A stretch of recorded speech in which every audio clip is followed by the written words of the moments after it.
like I said, I was very independent. I didn't want to depend on a man for anything. The first few years of our relationship, which is why I wasted 5 years, we had that power struggle because I'm very independent. And I'm fiercely like protective of who I am. And I didn't want anyone to control me or think I'm going to just now become. And I had this idea that a housewife was so demeaning, which is now not what I think at all. Like, I had so many misconceptions. I thought the relationship was just about being monogamous and that was it. But now I realize it could really like expand you even bigger and more powerful than you ever imagined. Same thing with the woman role. I thought housewife was like so demeaning. And now I realize, no, people just don't understand what that means. A strong and independent woman is something to behold. She pays her own bills, buys her own things, and she doesn't let a man affect her stability or self-confidence. She is a soul-rich woman. Are you ready to be rich doing what you love? Be on purpose and in control of your life again. At For Women Who Love the F Word podcast, we will be openly talking about getting more clients online, getting recognition as the leader and female entrepreneur, and also the F word, being fabulous, having freedom, and financial independence. It's time to own and love the F word. Welcome to the show.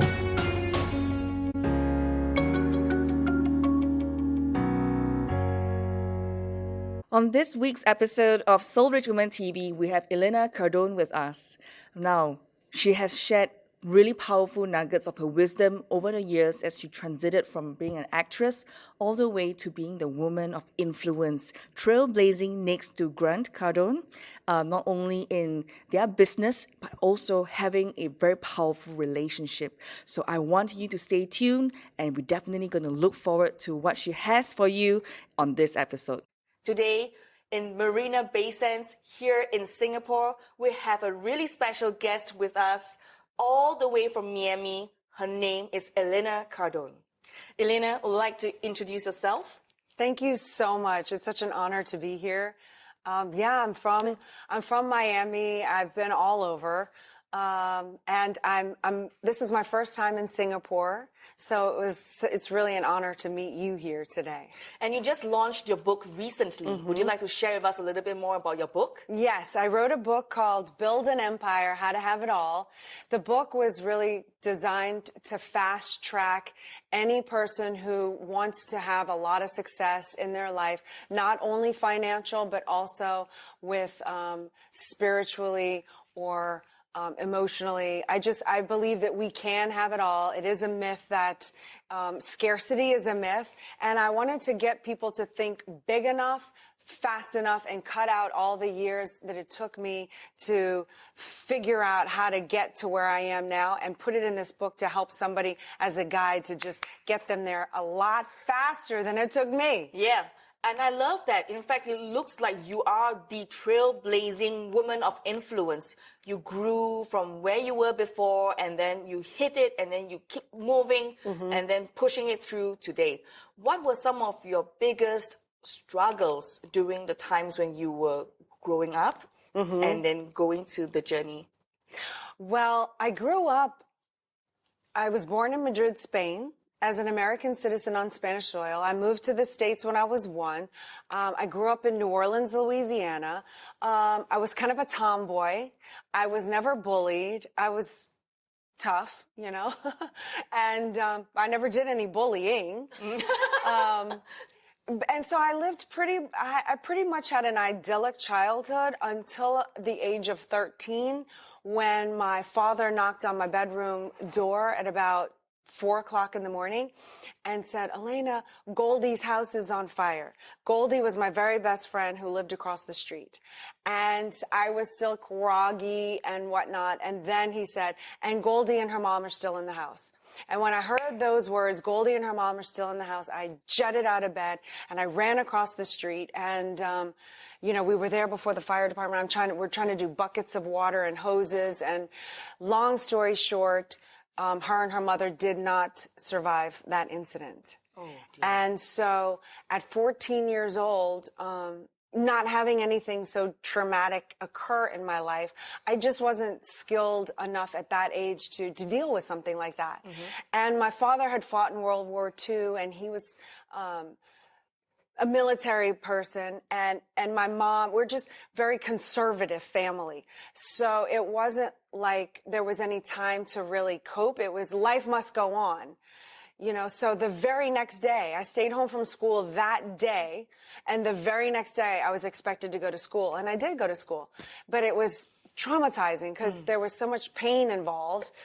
And so that was the real challenge, was getting through the age of 14 to 17, having to confront this burned out house across the street, and so much anguish going on inside of me. And America's not like Singapore. Drugs and alcohol are, especially in New Orleans. New Orleans is known as being a party town. So I had all of that accessible to me. So I kind of dove into the drug and alcohol world for a few years. And I feel like that was kind of a setback. So at 17, I decided I've got to get out of here. I'm going to Los Angeles. I'm going to do something. I'm going to become an actress. So I went there to become a model and an actress. I was somewhat successful. I did a 2.5-month contract in Tokyo. I worked 2 weeks in Taipei. I modeled there. And then I was on acting shows and commercials, and I kind of had an up and down career until I met Grant. And then when I met Grant, the first 5 years of our marriage, I was still doing this women's independent thing. Like, we were married, and I thought a marriage was about monogamy. I didn't realize, I mean, it is about that, but I thought it was only about that. I didn't realize that if you actually partner up with someone, it's what you said, it's strength in numbers. But once in 2008, when the economic collapse occurred, that's when I decided to trade in my acting career, which I was terrified to do at the time because it's what I depended on for my survival since I moved to Los Angeles by myself at 17. So now I'm 30 when I got married. So 17 to 30, I'm Miss Independent, taking care of myself. I don't need a man for anything. Don't you tell me nothing about nothing about nothing about nothing. You know what I'm saying? Yep, definitely. I got to be in control. And then Grant comes along. At 30, I marry him. At 4 or so years later, the economy collapses. I say, I'm trading this in. I had to deal with confronting my parents, saying I'm giving up my acting career. I'm going to go support my husband. Well, what does that even look like, support your husband? How do you support your husband? He's the breadwinner, you know? But I traded in to trade up because I had this vision about this empire, which I know sounded psychotic at the time because we were under a lawsuit. Our entire business, as we knew it, was devastated. Like, it didn't even exist anymore. And so, but I knew that he had the entrepreneurial skills. He was further down the field than I was. So I put all of my resources behind him. What do you need? How can we create our way out of this? How are we going to design our lives to never have anything happen to us financially again, to where we decide what our empire looks like? And we're going to dictate how we live, not have to depend on other people. Of course, we depend on other people. We have clients and people we have to cater to. But we're not going to wait from the blessing from the higher ups to say, yes, you can have this, and yes, you can have that with our life. We wanted to take that power in our own hands. So I had this idea about this empire of like, okay, if he is the king and I am the queen and this is our empire, what do I want it to look like? Who do I want to surround ourselves with? Do we hang out with the people doing the drugs and the alcohol? And if we do, what does that make our empire look like? So we really cleaned up our lives and who we were around. And I really went like you did at 14, really all in on work, work, work, work, work, work, work. We did not do the dinners. I was not buying fancy clothes or any name brand. It was minimalistic until we were on our own feet and could take care of ourselves again and had these viable businesses. Once those became successful, then it was like we could branch back out and go back into helping others. Now we're at a point where we've created so much success in our life financially. We do have financial freedom, not just financial independence at this point. So now I feel like it is my duty, being this little girl from New Orleans who was never supposed to make it this far. I have some ideas and some tips that are just little tiny tweaks how to work with a partner, a business partner, a lover, a husband, a wife, whatever. A few little adjustments to get you both operating at the same page so that you can really utilize each other's horsepower to push yourself instead of, without even realizing it, working against each other, which, you might go like this or you might just go straight down, But if you actually know how to work together and know what each role is and what the strengths and the weaknesses are and how can y'all build together and really push yourself up and just eliminate a few maybe incorrect pieces of datum, because if they say knowledge is power, well, what is bad knowledge then? So if you get rid of a few bad key elements or ideas and then tweak and get on the same page, it's so much easier than you think. It's still going to be work. There's still going to be sacrifice. It's still going to take time, but you will be able to exponentially up the rocket faster. I love your energy, Elena. In fact, I see so much, you're overcoming and, go-getter. But a lot of the women are holding back. A lot of them are thinking, I have kids to feed. I have to take care of my husband. I have to be in charge of the household. I don't have time. What should I do? What would you say? Stop thinking so much unless it's a broad picture of possibilities. You have to become like a samurai.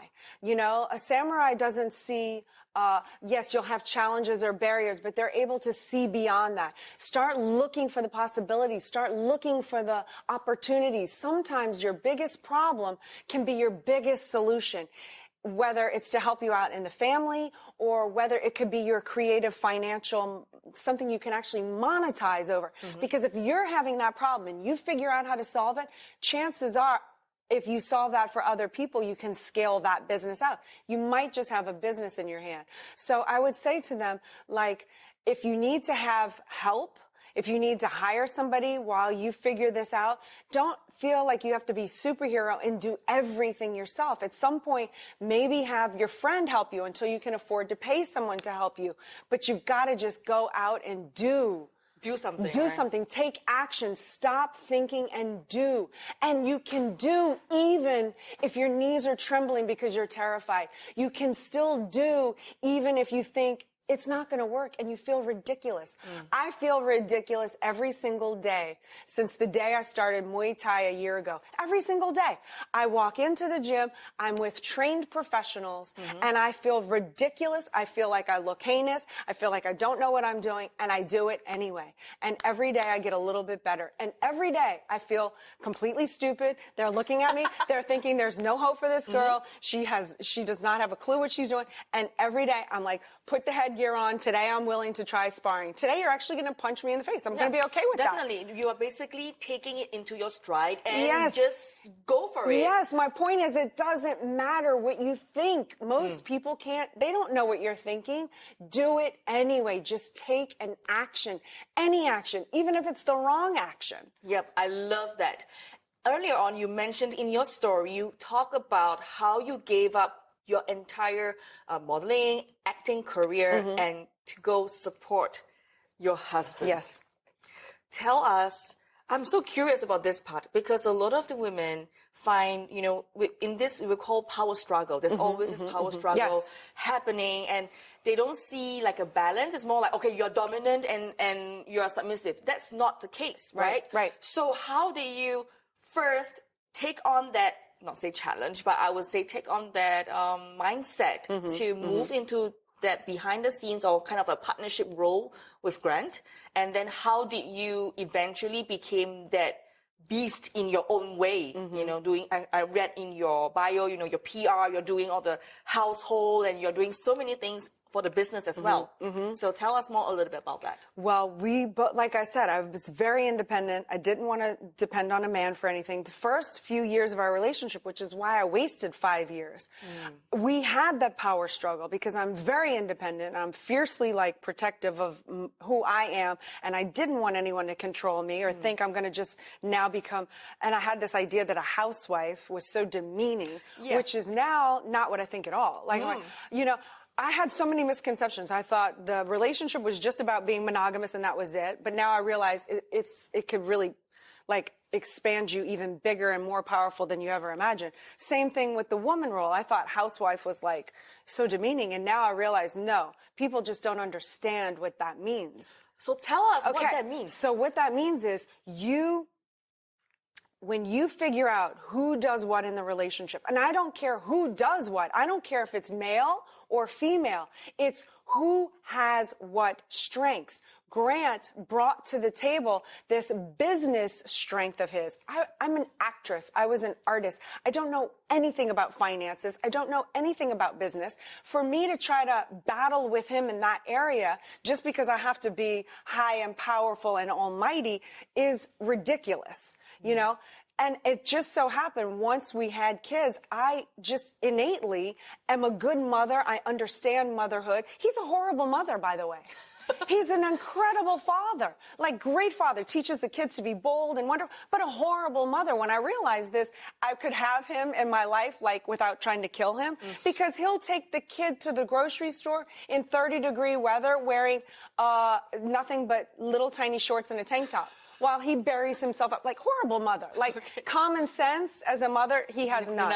Okay. But when we figured out our roles in the relationship, first of all, even before we do that, when you know where you want to go as a couple, what are your goals as a couple? Not just me and not just him, but what are your goals as a couple? Do you want to be a model couple that inspires others? What do you want your relationship to look like? Are you the couple that everyone feels uncomfortable to be around because y'all are fighting all the time? Is that what you want? What is your brand as a couple?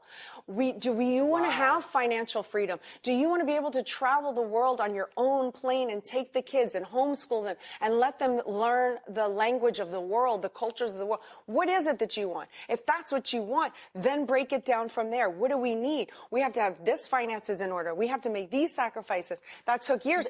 Then that requires a lot of communication. It requires communication. It requires same page. It requires, if you want something that big, which I believe you should go for, that's what an empire is all about. You know, if you want something that big, you can no longer afford to fight over the little stuff. You'll never get there. You have to get completely on the same page, know your roles. I run everything in the business. I run everything in the household to every decision that the kids do, every decision. He might consult me and we can talk about it, but in the end, it's my decision and he has to back me on that. And he does back me and support me on that. But not everyone or all men in the family is like Grant, right? So how did you actually get him to listen? Well, yeah, because as a woman, we sometimes, you know, when the guys come home, they are so naggy or they shout about their work and they say, no, I'm so tired, you know, and that's it, right? And we women, we're at home, we're like frustrated with the household, the kids are running all around, the house is messy. And how do you cope with that? You cope with it by going, look, this is the big picture. This is what I want. I understand that Grant is the beast at the business. And sometimes that's hard for him to cut off. And I understand that that is a sacrifice that I have to pay.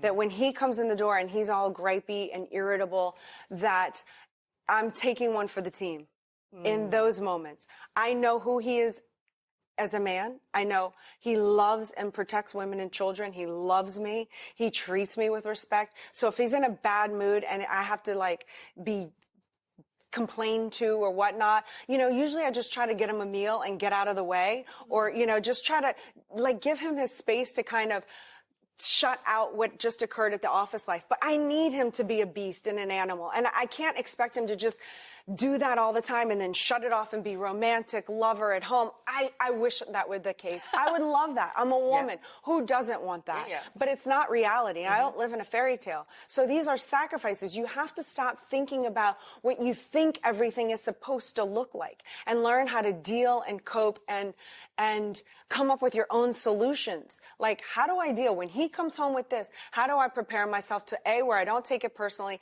How can I, like, I've learned that protein and a little bit of food goes a long way with him, you know? What is it that you have to look at? And that's my role. I want to make the home environment very comfortable. I want him to be able to relax really easily. So I try, you know, I hire a housekeeper to keep the house clean because I don't have time to do it anymore. And we're at the place now where we've expanded in our empire. But am I willing to clean the house? Absolutely. Am I willing to clean a toilet? Absolutely. Nothing is beneath or below me or whatever. I do whatever it takes for us to achieve our goals together. You're willing to listen to him. You're willing to understand his needs before yours, so that when you put everything together, it's on the right point. Right. Wow. And it's not always that I put his needs before my needs, because I think it's important that I'm fulfilled as well. That's right. But us as a couple is more important than me as an individual. But I need to fulfill myself as an individual so that I can give 100% to the couple. So all of my activities that I do that fulfill me, my Muay Thai, my Brazilian Jiu-Jitsu, the women empowerment stuff that I do, the philanthropy work that I do, all of those things feed me to step up and to be strong enough to do this, to be confident enough to do this, because this is hard. I hate to be the one, I hate when people say, oh, because I don't want relationships to look like, oh, it's so hard. Look, yeah. But the facts are, if you're going to go for gold in life, if you're going to go for that Olympic gold medal, you're not going to find one athlete that has a gold medal that didn't have blood, sweat, and tears and didn't say it wasn't hard work. And why would it be any different in a relationship? We don't live in this fairy tale world. Just get rid of that idea. I love that. I love rainbows and unicorns just like everybody else, but I don't live in a fairy tale. Yeah, I love exactly what you said, and that's what I've been sharing with the women in our community, because a lot of them are still waiting for that Prince Charming or the white, beautiful There's moments of that, maybe. Yeah, maybe, but it's not. It's the reality, It's right? the reality. We have to do and be independent of who we are and what we are, and be fulfilled as a woman before we can do more in the partnership. That's right. In terms of either in a relationship or in business, right? So I'm also very curious about you. When you were going through all these changes, were you ready to be a mother? No. I'm like, no. I never thought I was ever going to get married or have children. Because you said you were Miss Independent, right? Yes. And a lot of us are very independent. So how did you, tweak that in your mindset? Switch. Yeah, you made a switch. Well, I knew always that one day, so far in the future, maybe I would want kids. But then when I got married, Grant and I wrote a list. We actually wrote a list. I wrote everything that I wanted and needed in a man, in a relationship, if I were going to get married. And he wrote the same thing from his list. And then we shared list. And his list was, I want to be married and I want to have kids. And then there was other things. And I was like, okay, married. Okay, yeah, I can do that. And then I was like, kids, I can do that, but I need to be married for 2 years first. Can you wait for that? Because I need to have 2 years as a foundation. And he was like, yes, I can do that. So we knew exactly what we were going for, and we were working. It wasn't like we just blindly got married only to discover maybe one of us didn't want to have kids, and then that could be a problem. And, so we really figured it out. And sat down and exchanged the list. Yeah, and then after we were married and I had the 2 years, I renegotiated. 2 years. I had the 2 years. I renegotiated for a third year. And then I was ready. Then I had a moment where something happened and I was ready. All of a sudden I was like, I am ready to have kids. I feel mature enough. I feel ready for kids. And then it took almost 2 years to have a kid. Yeah. Wow. And it was so natural. I had 5 years. I gave 2 natural births at my home. No drugs, nothing. Really? I delivered 2 babies at home, naturally. So powerful. Very powerful. I feel so strong as a woman because of that experience, that I didn't have to depend on any drug other than my own endorphins. And I had that communication with each child as we went through that experience together. And of course, I'm healthy enough and was healthy enough to have a home birth. Yeah. And I did have a doctor there in case there was a problem. The hospital was only a mile or 2 away. So it was very safe conditions. But yeah, I'm really, really proud that I experienced that in the way that I did. It was a beautiful experience. I can see that on your face. It was so beautiful in my own home and surrounded by my friends, and no one took my baby away. She just literally came right here, and it was just so beautiful. There was a bonding It was a moment. bond. We just loved each other. It was so magical, and it was so spiritual. And now that you have become the woman that you have become, you're with kids and running the empire, and your women empowerment movement, what is that key driving force that keeps you going every single day? And when the moment you wake up, every moment, what's on your mind? Because I want, as my legacy, I want to have created empire builders around the world. I want to be able to look myself in the face at the end of my life and say, I made a difference for the better on this world, on this planet. On the little lifetime that I had, I actually made a difference. Wow. Like, it drives me, it moves me. I don't want to just have a normal life. I don't want to just get by and just exist. I want to make a dent. I want to be like, hey, world, here I was. I did something. I did it. And it's to show that you can help more people, right? Yeah, I feel like I'm operating at 15% of my potential right now. It has me so frustrated because I am not doing enough. I am not being big enough. I am not doing everything that I can. And I get very frustrated by that. Like, I have to do more. That's what wakes me up every single day. I'm so far behind where I'm supposed to be. You know what I mean? Yeah, I know that. I can feel that within you. It's just like the same thing for me, waking up every day and pushing it because I want to help more women out there. Yeah. I do too. We should work together. We should. Yeah, Let's do it. We'll figure it out. We will. This will not be the last time we meet. Yes, definitely. Okay. For you right now, when you're saying that you're not doing enough and you want to help more people, what is that number or that pieces that you want to really equip women with? I want to equip women with what you said, the confidence, I want women to mine their own gold. Who are they? What are they, and who are they as not only a brand but as their contribution, and not withhold that from the world. Like, if we all lived up to our potential or tried to or fought for the greatness, how could that impact the world? We could make a difference. It wouldn't just be a fairy tale idea in my head. Like, there would be real transformation if people actually delivered their gifts. And I want women to expose that and give it to the world and stop withholding and stop thinking they're not good enough and stop thinking they have nothing to contribute. It's selfish. Women are so powerful and so dynamic and contribute, and they're so aesthetic. Just imagine if the world operated on that aesthetic wavelength.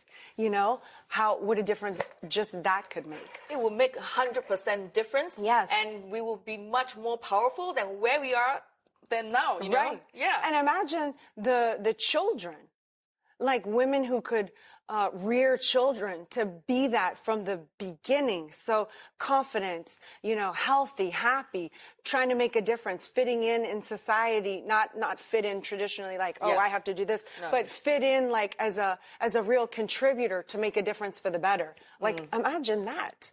Within your area of expertise, what do you think is the one skill that every woman must have? In my area of expertise, every woman should have the skill of becoming an asset to themselves. They need to study. They need to study, learn, observe life. And then within that, have a palette that they can move like mercury. Mercury in a thermometer, it can't be held. Move. You can think analytically how to respond to whatever situation. It's not like you're just one way, and if something comes at you, you just respond in that one way. No, a woman should have the ability and that skill to be whatever, do whatever, whatever she, within her color palette, to optimize the situation, to make it the outcome she wants, and not in a reactive way.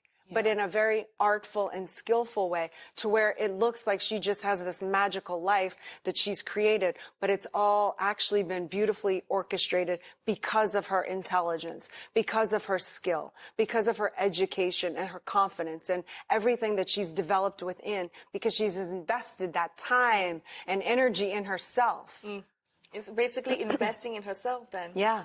Yeah, and a lot of women, I hope that when you're watching this, I hope that you're inspired to invest in yourself as well.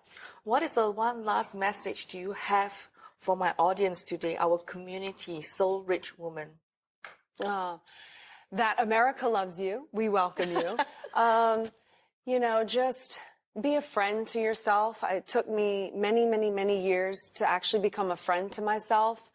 But if you're a good friend, a really good friend to, like, let's say your best friend or your sister, and what are those attributes that you do for your friend, and do them to yourself, and be kind to yourself, and don't have that. When you recognize that inner voice telling you that was stupid, why did you do that? And, oh, you messed up there. And, oh, you were this or that. Or how come you can't be perfect? Or, oh, I don't look good there. And so-and-so looks better. And I'm not skinny enough. And all the stuff that we do to ourselves, just at that moment, just be a friend to yourself and go, okay. Whew. Wow, that was really, really a powerful message. So for you who is watching this right now or listening to our podcast, remember, be a friend to yourself. Elena, where can we buy your book? Oh, well, you can go to ElenaCardone.com and put /empire. And I'm giving the book away. It's just shipping.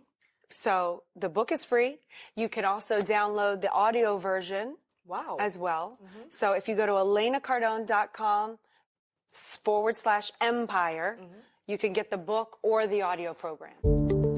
Thank you so much for joining me today. I'm so honored that we are connected, and I hope that I can continue to serve you as you build your dreams.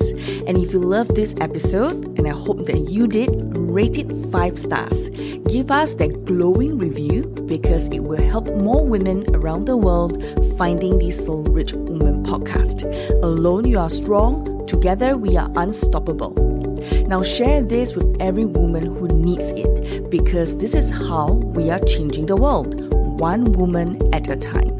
As always, get out of your comfort zone and go towards the dreams you've always wanted to achieve. For women who love the F word, being fabulous, having freedom, and financial independence. My dear soul rich woman, sending you my love, and I'll speak to you soon. Bye for now.